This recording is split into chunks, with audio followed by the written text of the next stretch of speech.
नमस्कार। प्रादेशिक मौसम केंद्र नई दिल्ली द्वारा दिल्ली एनसीआर के किसानों के लिए मौसम आधारित कृषि सलाह इस प्रकार है।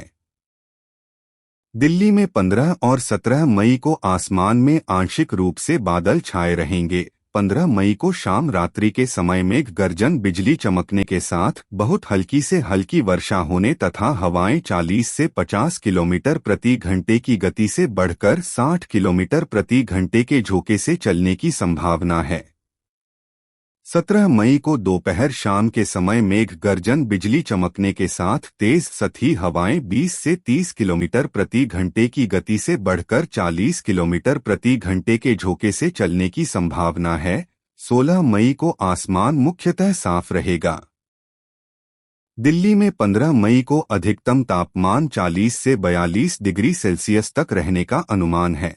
अगले 24 घंटों के दौरान अधिकतम तापमान में कोई विशेष परिवर्तन होने की संभावना नहीं है। उसके बाद के 2 दिनों में लगभग 1 से 2 डिग्री सेल्सियस की वृद्धि होने की संभावना है। मौसम के पूर्वानुमान को देखते हुए किसानों को सलाह दी जाती है कि हरी खाद के लिए ढैंचा, सनह आदि की बुवाई इस सप्ताह की जा सकती है। उचित अंकुरण के लिए पर्याप्त नमी बनाए रखना आवश्यक है। चारे वाली फसलों ग्वार, मक्का, बाजरा की बुवाई इस सप्ताह की जा सकती है।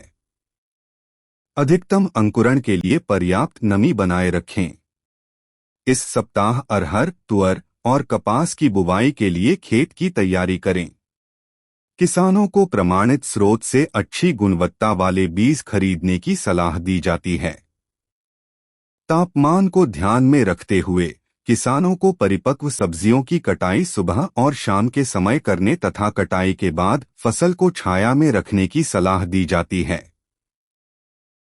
बैंगन और टमाटर की फसल में शूट एवं फल छेदक कीट को नियंत्रित करने के लिए संक्रमित फल और टहनियों को इकट्ठा करके मिट्टी में दबा दें। रबी फसलों की कटाई के बाद किसानों को सलाह दी जाती है कि वे अपनी मिट्टी की जांच प्रमाणित संस्थाओं से करवाएं और आवश्यकता होने पर अपने खेत में लेजर लेवलिंग कराएं। कृपया लाइक, शेयर और सब्सक्राइब करें। धन्यवाद।